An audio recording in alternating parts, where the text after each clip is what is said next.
Hey, this is Dave DeCamp from antiwar.com. This is anti-war news for Wednesday, October 18th, 2023.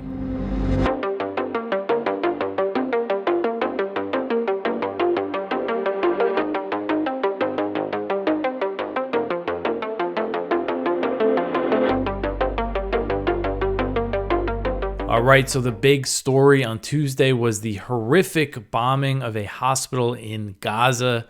The death toll is at least 500 people, just a really awful situation.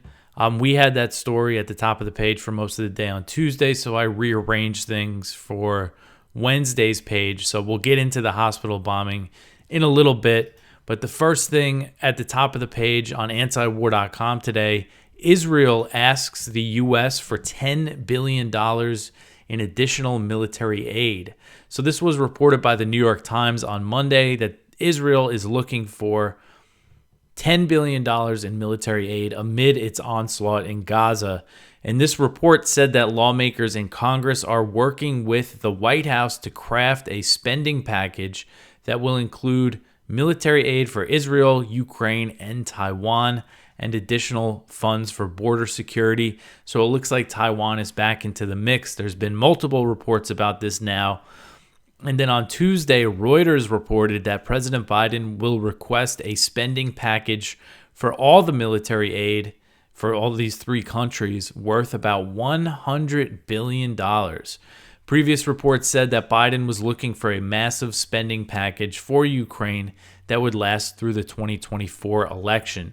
So if Israel gets an extra $10 billion, it would be on top of the $3.8 billion the U.S. provides the country each year. I wouldn't be surprised if the U.S. gives Israel more than it requested. It's not clear what the breakdown is of that $100 billion that they're expecting Biden to ask for. But let's say Israel gets its $10 billion, that's a few years worth of military aid. Compared to the $3.8 billion that they get every year. It's just lots of money to continue this brutal campaign in Gaza that the U.S. is giving its full-throated endorsement of. And in the wake of the Hamas attack on southern Israel, and when Israel started this campaign in Gaza, the U.S. started shipping additional military aid so that the U.S. has already provided more support. And when it comes to Ukraine, of course, they're worried that as the year drags on, as we get closer to the 2024 election, opposition to the proxy war is going to grow. So they just want to have a big one and done package to get the vote out of the way. Now, the situation in the House, Jim Jordan did not win the speakership on Tuesday. He couldn't get enough votes. So that's still all up in the air. So it's not clear when the actual vote is going to happen on this aid. So we'll see how it all plays out. And, when it comes to including Taiwan in this bill, that is, what I think sends a very provocative message to China, because you're rolling in military aid for Taiwan into a spending package that includes aid to fund two hot wars that are ongoing. And, it's just sending some kind of message to China that the U.S. also thinks they need to throw in weapons for Taiwan into this huge spending package. But we'll see how this all plays out in Congress in the next couple days. All right, so the next one here is concerning. The White House discussed a military response if Hezbollah attacks Israel. So Axios reported on Tuesday that the White House has discussed the possibility of using military force against Hezbollah if the Lebanese Shia group launches a significant attack on Israel. So this report reads, quote, "The scenario of using U.S. military force if Hezbollah were to join the war has come up in several White House meetings in recent days. The officials added that any decision to use force would be made according to the scope of a Hezbollah attack and Israel's ability to respond," end quote. So Hezbollah and Israel have been exchanging fire across the Lebanon-Israel border. There have been casualties that continued on Tuesday, so the tensions continue to grow. But they have yet to engage in an all-out battle, with Hezbollah hasn't attempted an invasion or anything. And But still, tensions are growing, and this could really explode. And that Jerusalem Post report that I went over the other day said that Israel was delaying its ground invasion of Gaza because they feared that Hezbollah would open up a second front in the north. And we know the U.S. has deployed a lot of firepower to the region, and they're doing this in the name of deterring Hezbollah and Iran and other regional actors from entering this fight. So the implication is that they will intervene directly if Hezbollah attacks. And that's what apparently the White House has been discussing.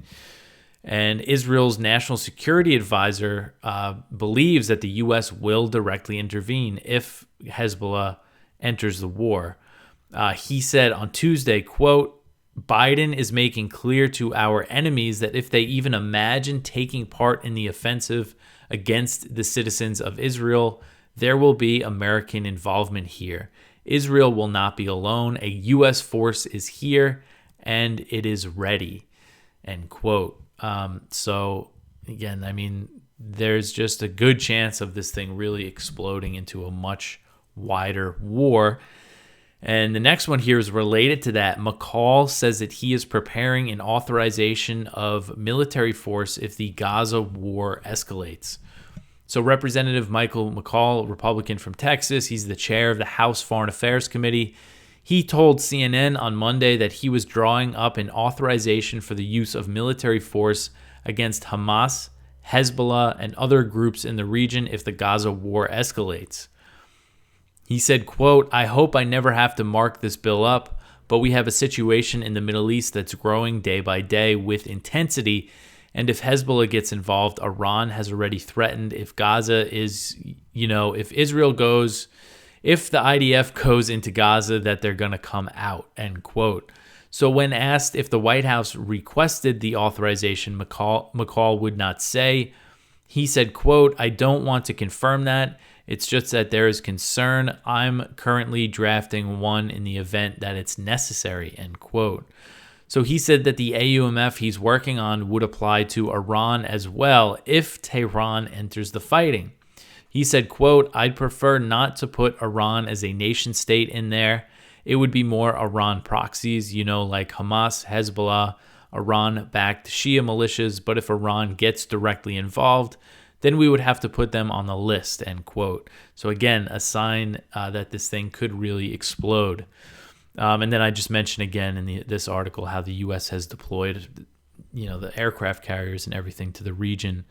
So the next one here, a U.S. Marine Rapid Response Unit is headed to the conflict zone. So this article is from Kelly Vlahos over at Responsible Statecraft. And I briefly mentioned this in yesterday's show, that this U.S. Marine Rapid Response Unit consisting of 2,000 Marines and sailors is heading to the region on board some sort of amphibious vessel.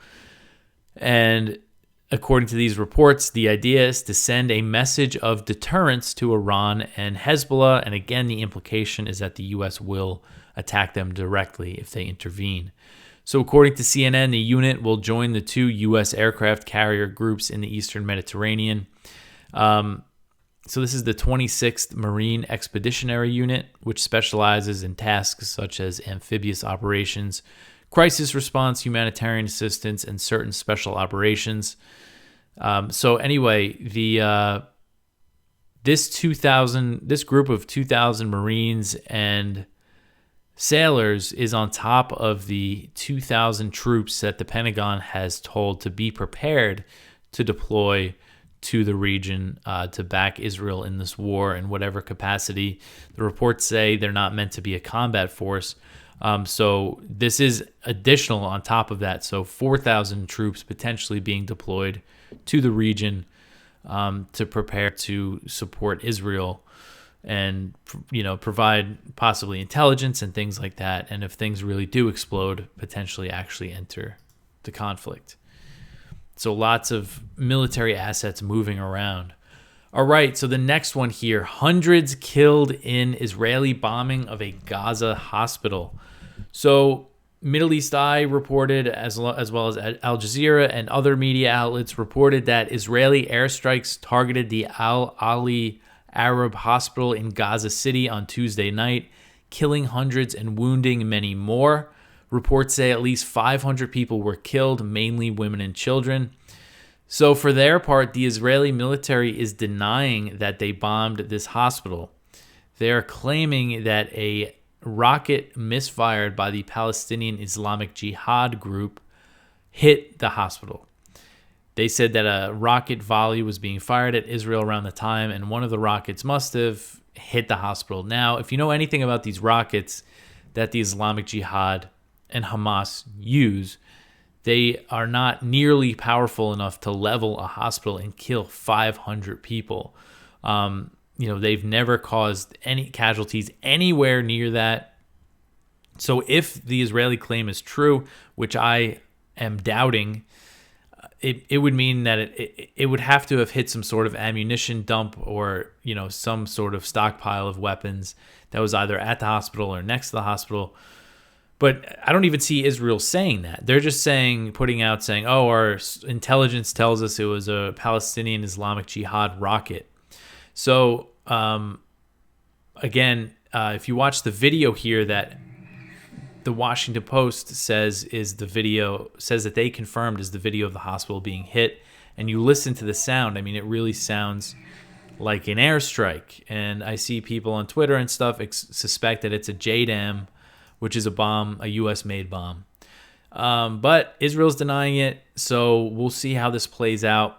And I know in the past, Israel has blamed stray rocket fire from either Palestinian Islamic Jihad or Hamas for civilian casualties that they did end up causing.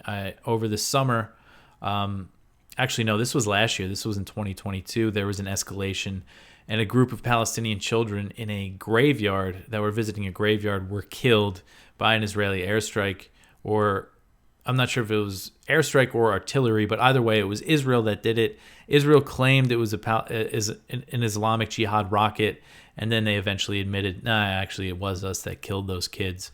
So they have a track record of lying about strikes in Gaza.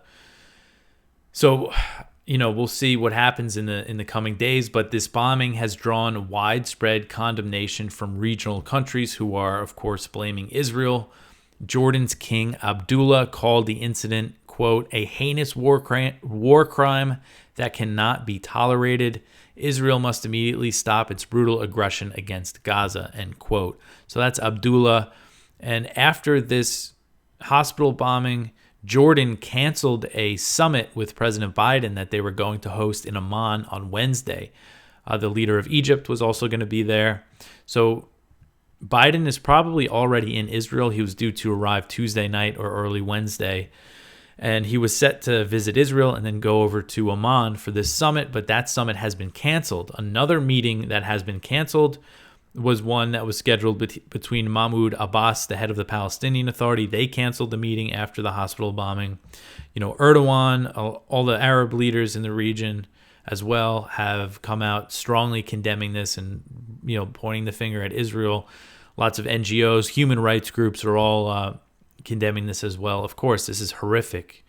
500 people, and they believe that the death toll, it's probably higher. There were still more people stuck under the rubble here.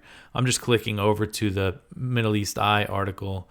So they're still saying at least 500. It's just a horrific scene. If you look at the pictures there, just unimaginable situation there for the people. Oh, I have the quote in here from Erdogan.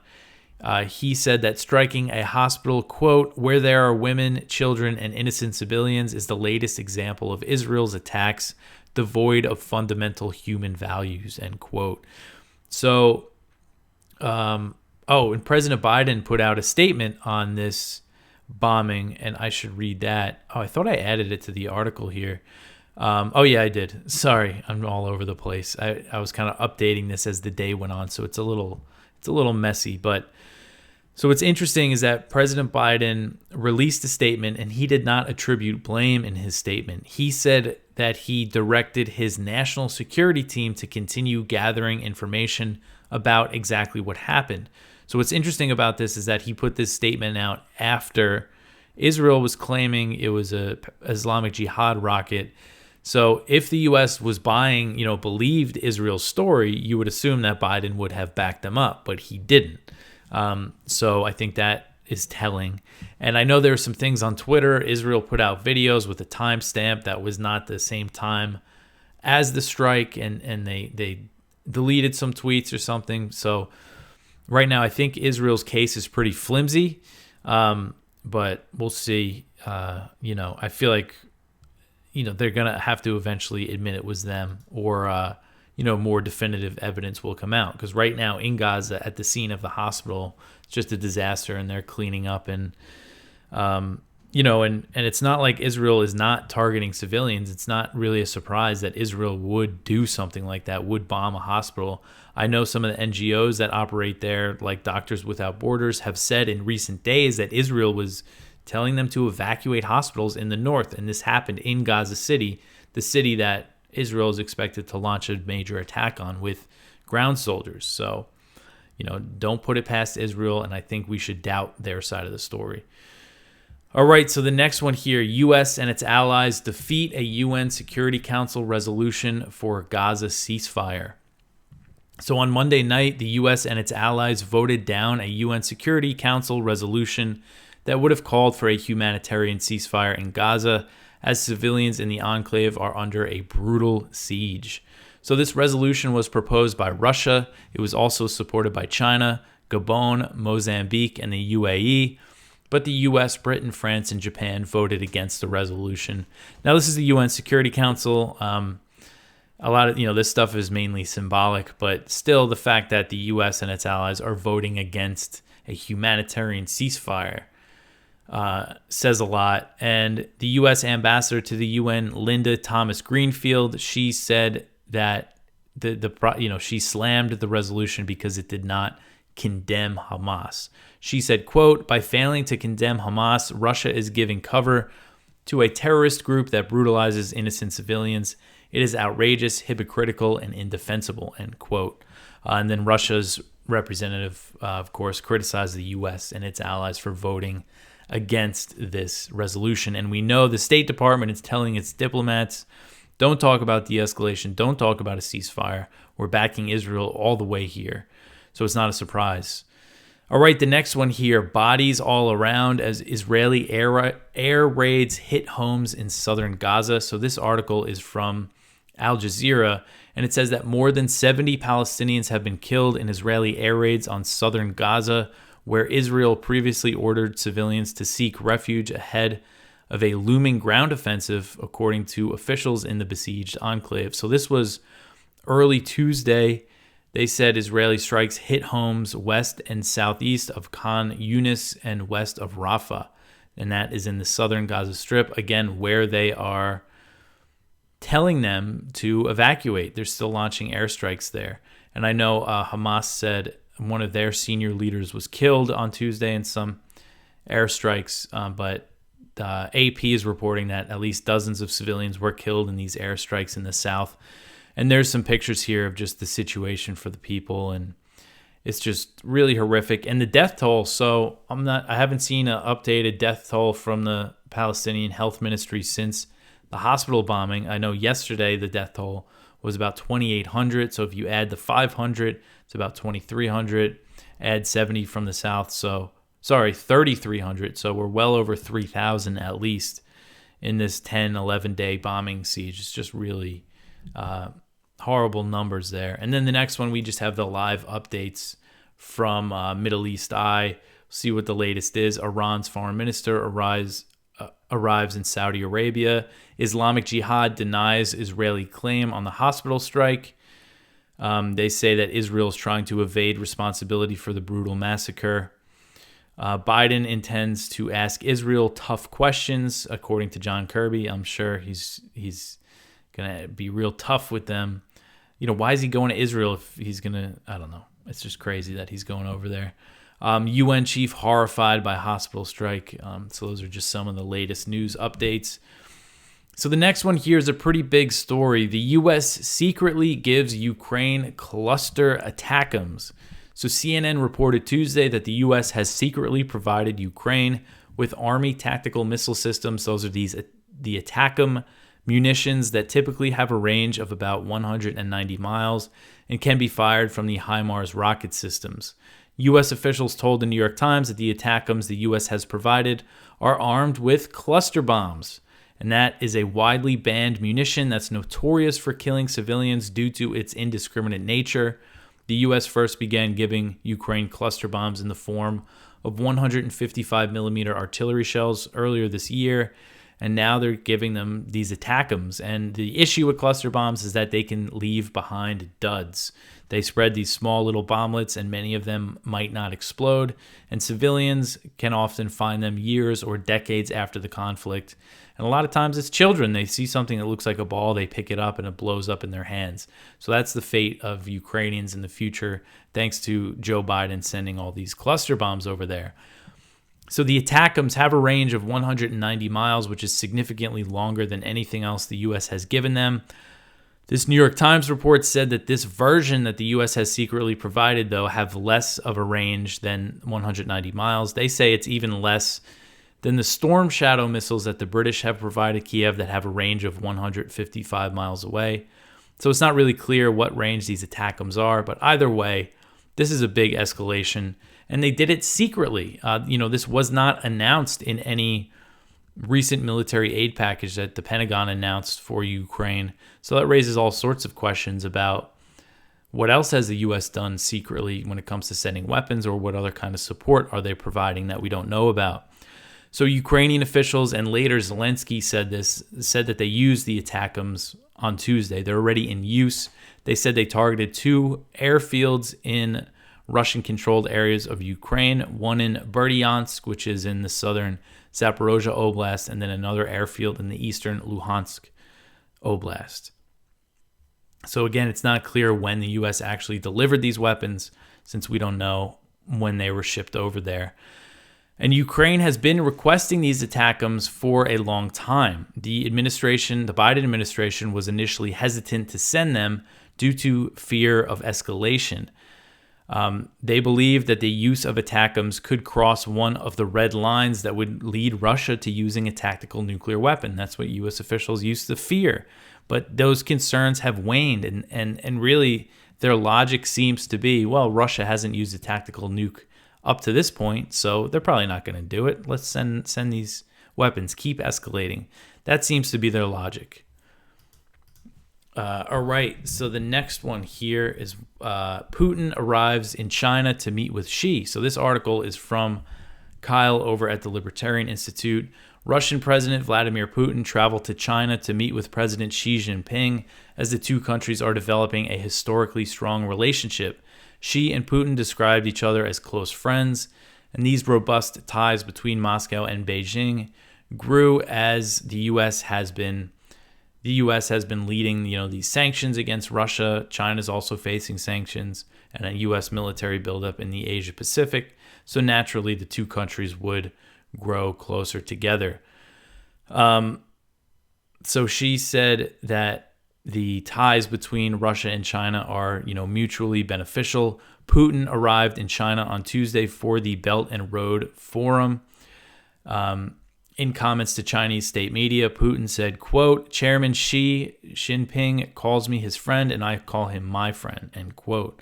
Trade between the two nations has increased by 30% over the first 3 quarters of 2023 and is expected to exceed $190 billion for the full year. So that's pretty significant increase in cooperation there. All right, so the last story here, report calls for the U.S. to prep for war with Russia and China. This is another one from Kyle, and this is a congressionally commissioned report. It's a congressional report on nuclear policy that warned that Russia and China pose an existential threat to the U.S. and action must be taken now to prepare for conflicts with the two superpowers, simultaneous conflicts with Russia and China. That would be World War III, and that would mean nuclear war. This commission called for Washington to prepare to fight simultaneous wars in Europe and Asia, and it's calling for the U.S. to modernize its nuclear arsenal and all of that. So really scary stuff here. And I'll just read a few quotes that Kyle put in. So the authors claimed, quote, "The U.S. faces a strategic challenge requiring urgent action.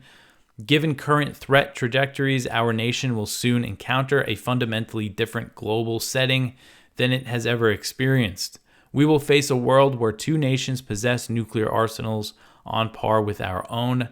In addition, the risk of conflict with these two nuclear peers is increasing. It is an existential challenge for which the U.S. is ill-prepared unless its leaders make decisions now to adjust the U.S. strategic posture," end quote.